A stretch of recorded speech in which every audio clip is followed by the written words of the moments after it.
Bismillahirrahmanirrahim. Alhamdulillah waktu masih diberi nikmat. Mugi-mugi saged ngaji istiqomah manfaat barokah fid dini wad dunya wal akhirah.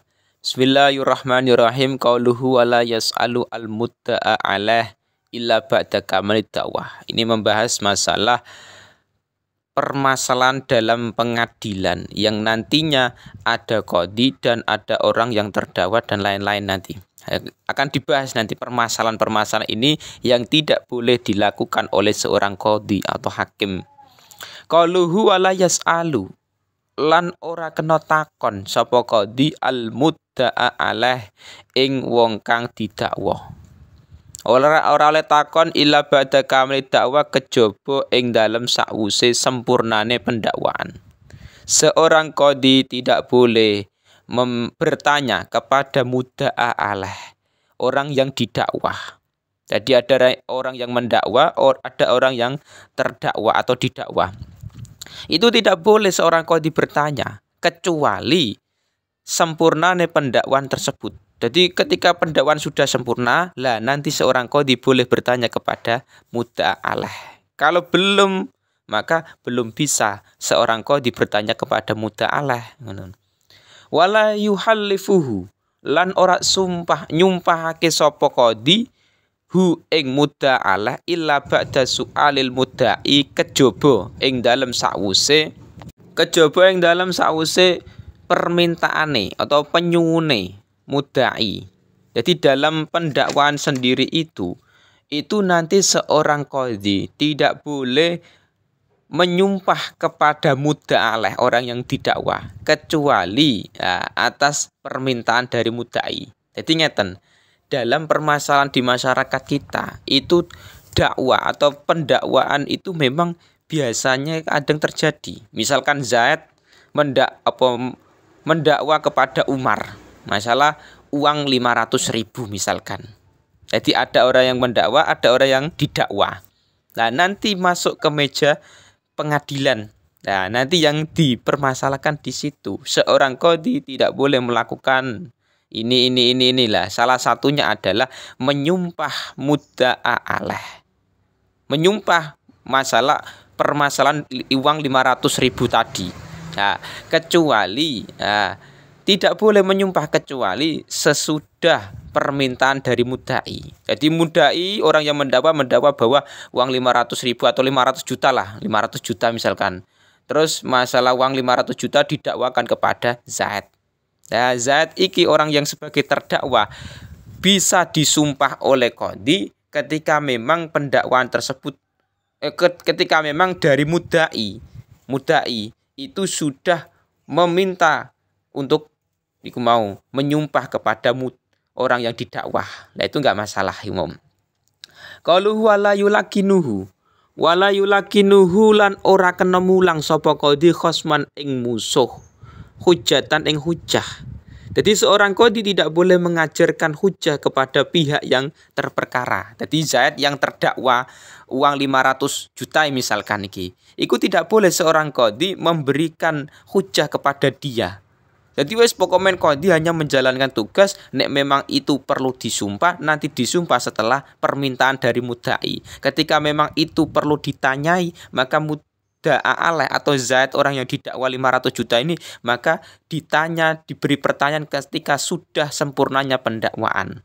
Nah, jadi makanya seorang qadhi tidak boleh membantu hujah, tidak boleh memberikan pengajaran kepada orang yang didakwa ini nantinya supaya dia mau bisa ngomong, bisa punya hujah lah, itu juga tidak boleh seorang qadhi demikian.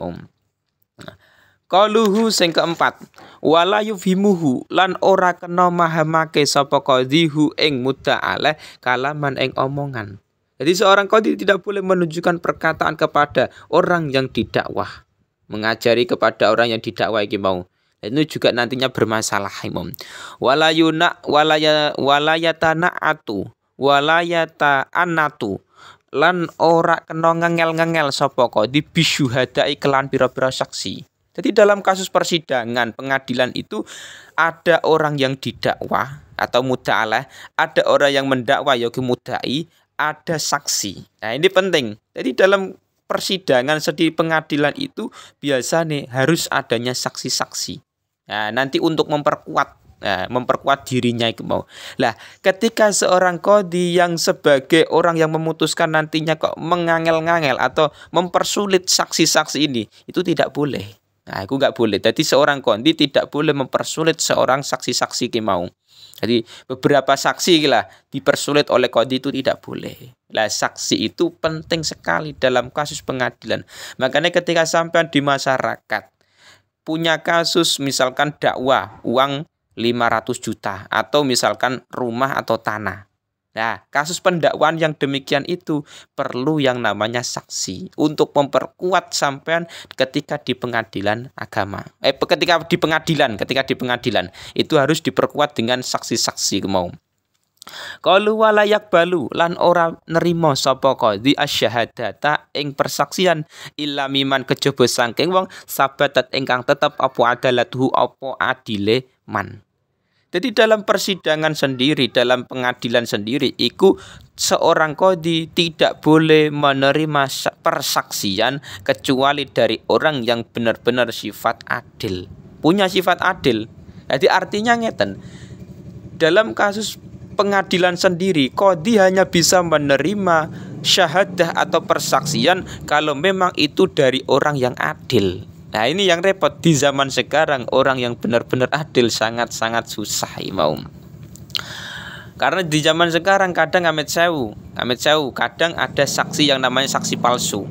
Ada yang namanya saksi palsu, saksi yang dibayar. Misalkan realitanya adalah A, tapi saksi palsu ini itu mengatakan B. Nah, itu ya juga masalah, berlawanan dengan realita yang terjadi. Nah, saksi palsu ini yang dibayar ini nantinya yang bermasalah. Seorang qadhi tidak boleh menerima persaksian dari orang-orang yang demikian. Harus benar-benar orang yang adil. Nah, ini yang repot di masyarakat kita. Qalu wala yaqbalu lan ora nerima sapa qadhi syahadata aduwin ing persaksiane musuh. Ala duwihi ing atase musuhe adu. Jadi dalam pengadilan sendiri itu seorang qadhi tidak boleh menerima persaksian seorang musuh yang memberatkan musuhnya. Nah, jadi juga masalah nanti dalam persidangan itu pasti yang namanya musuh, yang namanya beda pemikiran antara Zaid dengan Umar itu biasanya akan terjadi di pengadilan agama umum, di pengadilan umum. Nah, makanya seorang qadhi harus pikirannya harus tahu ini wala yaqbalu syahadata aduwin ala aduwihi. Ini perlu tahu. Wala syahadata walidin. Nah, ini seorang qadhi tidak boleh menerima wala syahadata walidihi lan ora persaksiane wong tuane wa liwaladihi maring anake walid. Tidak boleh seorang qadhi menerima persaksian orang tua untuk anaknya. Wala waladilan ora anake liwalidihi maring wong tuane walad. Jadi anak kena kasus, orang tua memberikan persaksian kepada anaknya, tidak boleh. Atau sebaliknya, orang tua kena kasus, misalkan mau terdakwa uang 500 juta, yang menjadi saksi adalah anaknya, nggak bisa. Jadi anak dan orang tua ini juga nanti bermasalah dalam persaksian syahadah mau. Dan terus bagaimana? Ya persaksian harus orang lain. Karena terkadang dikhawatirkan kalau dari orang tuanya sendiri yang menjadi saksi atau anaknya sendiri yang jadi saksi, itu permasalahannya nanti bisa mendukung dia. Tidak bisa adil. Nah, itu nantinya bermasalah mau. Tapi kalau dari orang lain yang memang benar-benar punya sifat adil, lah memang kalau memang itu salah ya diomongkan salah, kalau memang benar ya diomongkan benar. Nah, itu syahadah persaksian itu yang memang tidak diperbolehkan itu dari orang tua bersaksi untuk anaknya yang terdakwa atau sebaliknya. Qalu wala yuqbalu lan ora den trima apa kitabu qadhin. Apa kitabu qadhin apa bukune qadhi ila qadhin maring qadhin akhara ingkang weneh fil ahkam yang dalam pira-pira hukum. Tapi ila ba'da syahadati syahidaini kecuali ing dalem sause persaksiane saksi loro.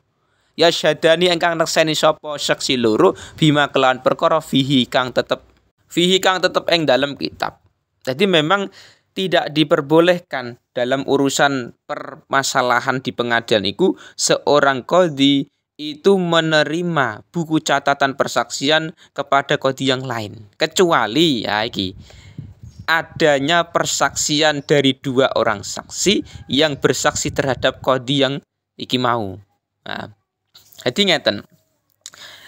Memang dalam persidangan sendiri itu perlu yang namanya qadhi. Oke, penting.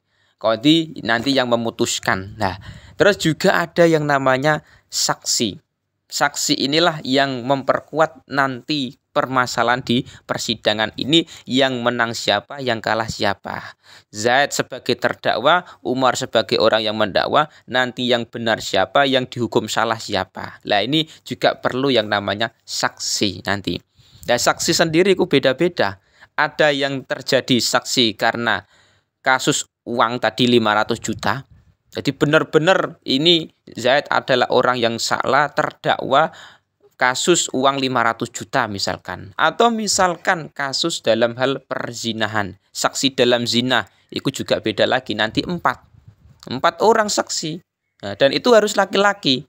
Nah, dan ngerti pulpen masuk tutup itu mau. Nah, jadi dalam permasalahan ini juga beda-beda. Kasus yang perzinahan atau zina di luar nikah itu memang saksinya ada 4. Kalau ada yang memang saksi dalam permasalahan itu saksinya cuma 2 sudah cukup. Nah, ini juga nganu lah. Permasalahan kita di zaman sekarang itu terkadang di pengadilan itu tidak hanya menggunakan saksi dari orang, tapi menggunakan alat, yakui HP, direkam di video, atau misalkan menggunakan CCTV. Nah, ini yang menjadi problem kita di zaman sekarang. Apakah media elektronik seperti HP atau seperti laptop atau seperti CCTV bisa menjadi bukti, bisa menjadi penguat ketika di pengadilan? Nah, misalkan Z terdakwa uang 500 juta dan ada video bukti tersebut, tapi tidak ada 2 orang saksi yang menyaksikan, nggak ada. Cuman dari alat elektronik itu video benar-benar Z itu mencuri uang. Nah, ini juga misalkan terjadi di masyarakat kita, apakah juga bisa dimenangkan di pengadilan? Nah, ini dalam kitab Fathul Qorib tidak dibahas demikian. Di kitab-kitab lain mungkin ada. Mungkin ulama-ulama yang modern ada membahas hukum masalah itu. Karena di zaman sekarang bisa kemungkinan video dari HP atau laptop atau CCTV itu benar-benar real terjadi, bisa menjadi bukti, dan bisa juga dari editan juga bisa. Di zaman sekarang banyak aplikasi-aplikasi untuk mengedit seseorang dari video tersebut bisa. Nah, karena kita berdoa mugi-mugi kita dijauhkan dari kasus-kasus permasalahan, terutama masalah uang. Mugi-mugi kita tidak sampai ke pengadilan dengan kasus-kasus terdakwa atau orang yang didakwa. Mugi-mugi kita selamat, orang yang cinta damai, orang yang tenang, hidup bermasyarakat, barokah manfaat.